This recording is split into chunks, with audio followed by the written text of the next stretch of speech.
Hey everyone, welcome back to the shop. In this video we're going to be installing new front brakes on the Pacer. We'll be putting on refurbished brake rotors, rebuilt brake calipers, and fresh pads. Thanks for coming to hang out. Stick around. Here we go.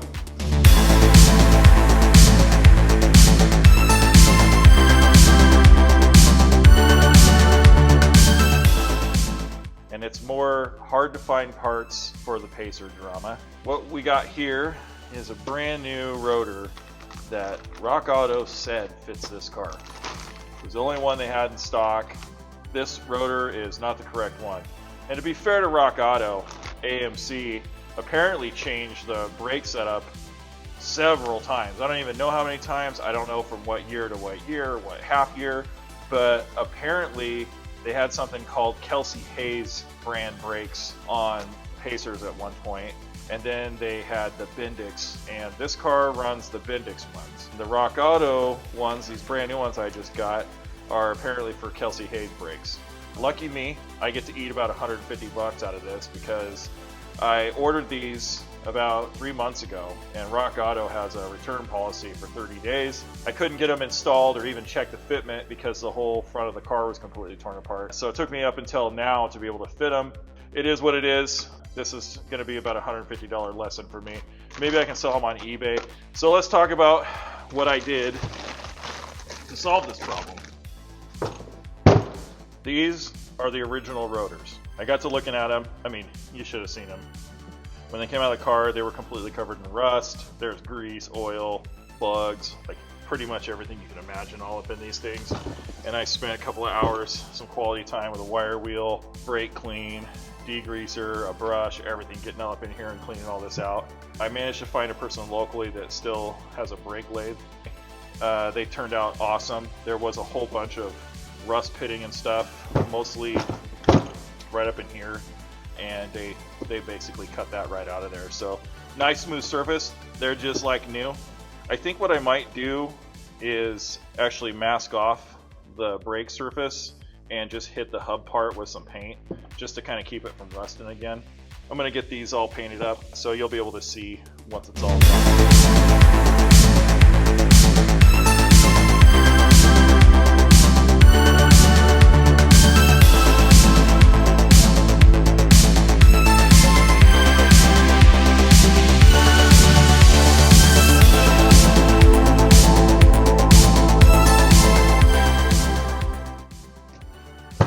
Got it all painted like I said I was gonna, and we're ready to do some assembly. So today we're going to be packing bearings, installing bearings in this, and installing a seal and hung up underneath the car. I guess I'll start with explaining the bearings a little bit. Basically, back in the day, your wheels used bearings that look like this. And basically you got this race that's inside there, and the bearing rests down inside that. And there's two of them. There's one on the front here, goes in like that, and there's one on the back. And basically the front one will go on once we are installing it on the car. The back one though, we're going to put in right now. The difference between these bearings and the ones that you see on more modern cars, I think trucks nowadays still use these, but cars, I want to say mid-90s and back, were using these. Any of the cars that use this style rotor where it's all part of the hub use this kind of bearing. The other ones, and maybe I'll put a picture of what they look like on modern cars now, are all self-sealed. And usually when you're replacing those bearings, it's not just a little cheap bearing set like this.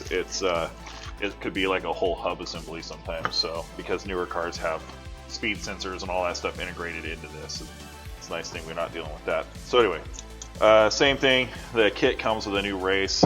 The races that are in these are actually really good shape. I went through and looked, they're all still polished and everything. I don't see anything where anything got wiped out. Just double checking to make sure it fits. Now comes the fun part. These bearings, because they're not sealed in their own little thing and already pre-greased and everything, and you just pop them in the car, these ones have to be packed. And by that I mean I've got to stuff grease in between, like through this slot that goes around, and push it all the way up until it's coming out of the top here. and it's got to be between every single one of these little, I don't know what you call them, finger bearings, little wheels, rollers, whatever. And basically, you'll see when I'm done, but the trick here is to push the grease up in there.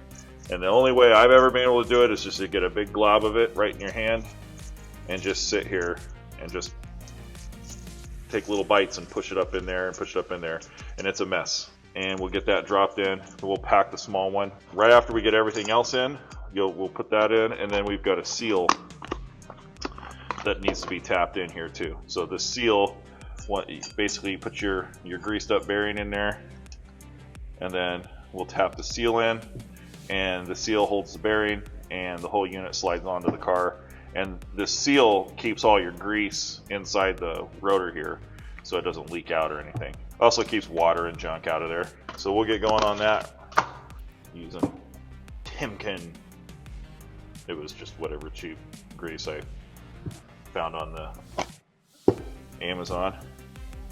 It's a nice red color. And yeah, so I guess there's nothing left to it but to do it. I'm gonna get a couple of paper towels here ready. Just get a big old fun glob of that. It's been a while since I've had to do this. I like to take what's left on my hand, just kind of wipe a bunch of it in here.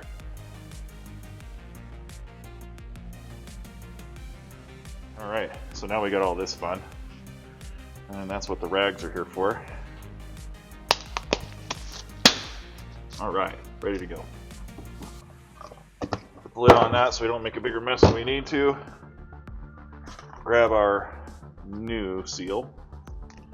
And it's going to end up getting a little bit of grease on there, but I end up just kind of like putting some on the inside here before I forget, and that will help when we go to slide it on the spindle that all this stuff just kind of slips right through and doesn't get all hung up on there.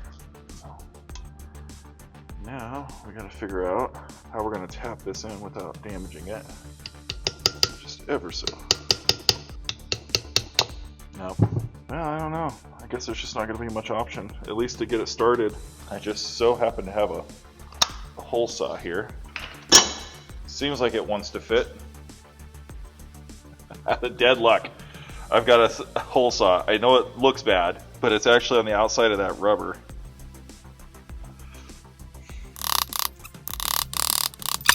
I guess even the dumb guys can win once in a while.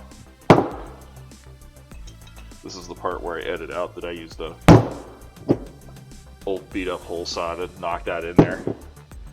Try to pretend like I sat here for a long time with this little punch.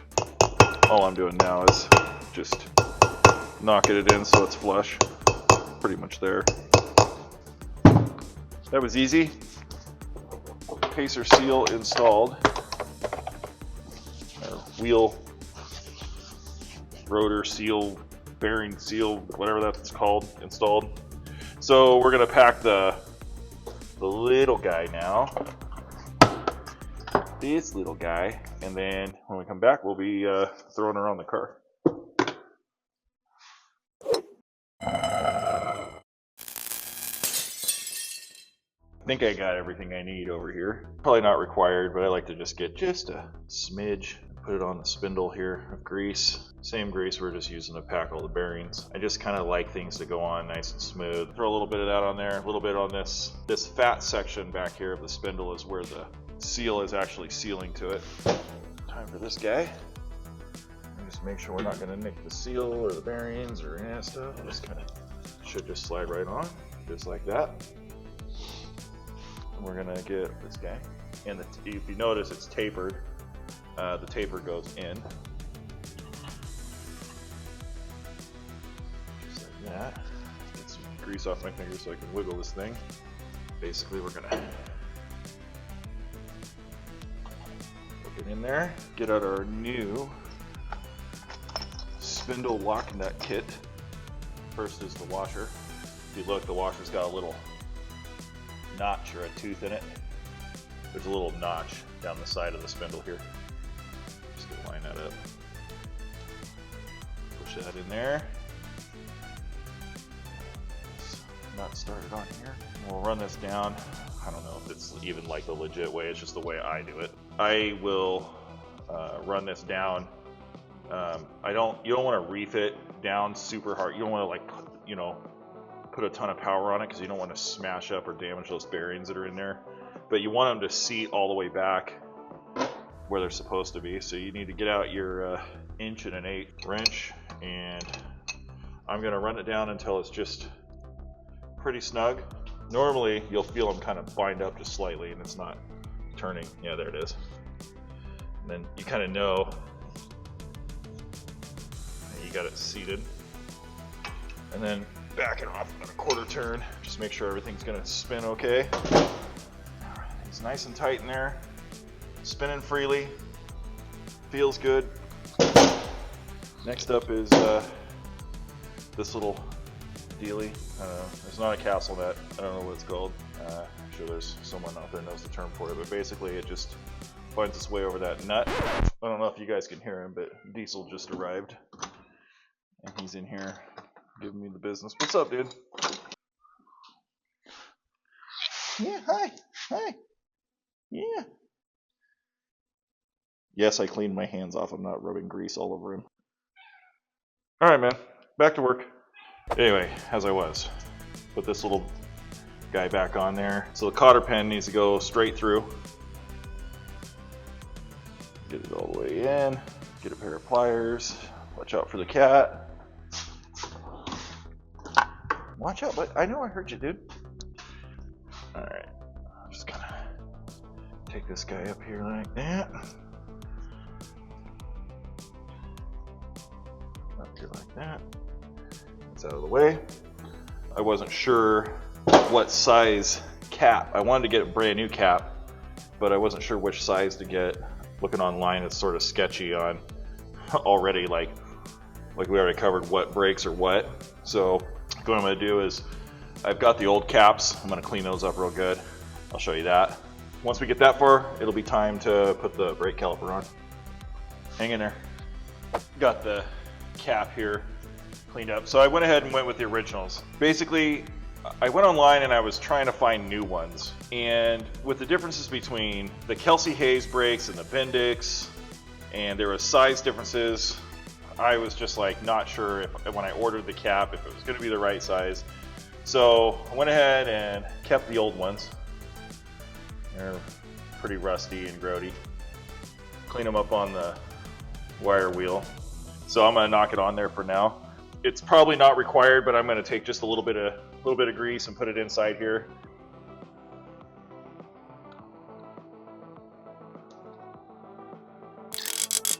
That's it. That is the hub done.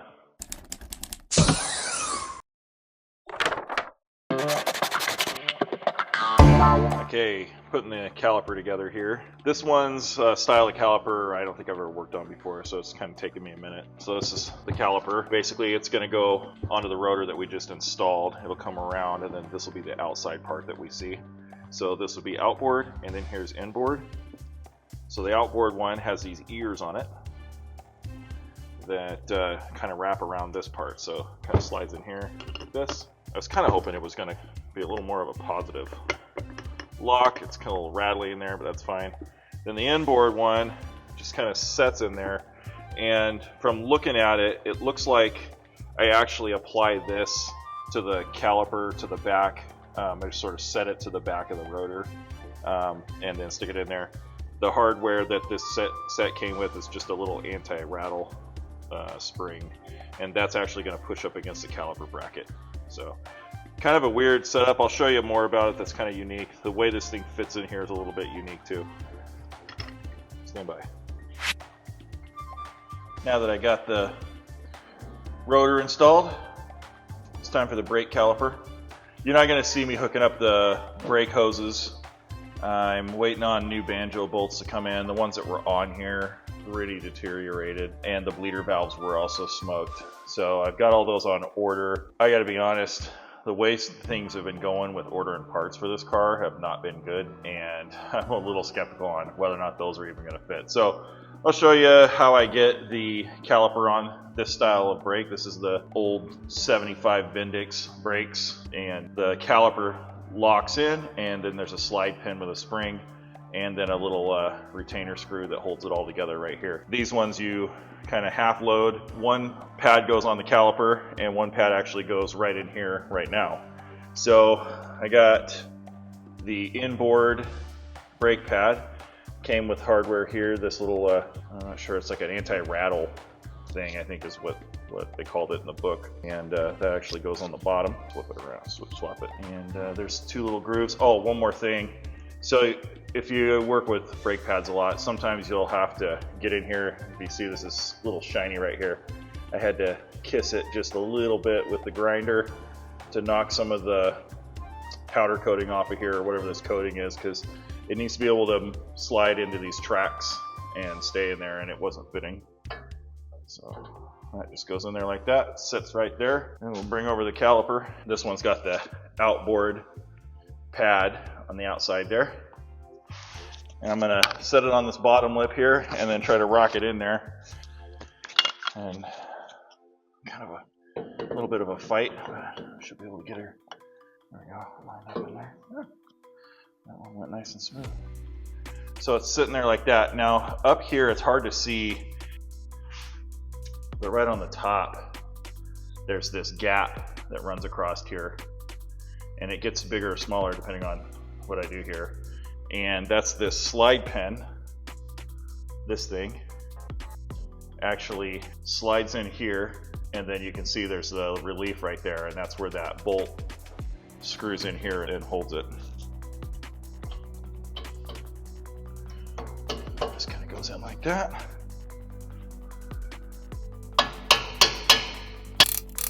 It doesn't require some heavy hitting either. It should slide in. Really, the only thing you're really trying to overcome is the tension from that spring that I put on the back of it. And then I'm gonna get a little blue Loctite on this bad boy. Splash some of that on there. Throw it in. And that's your brake caliper on your 75 AMC Pacer.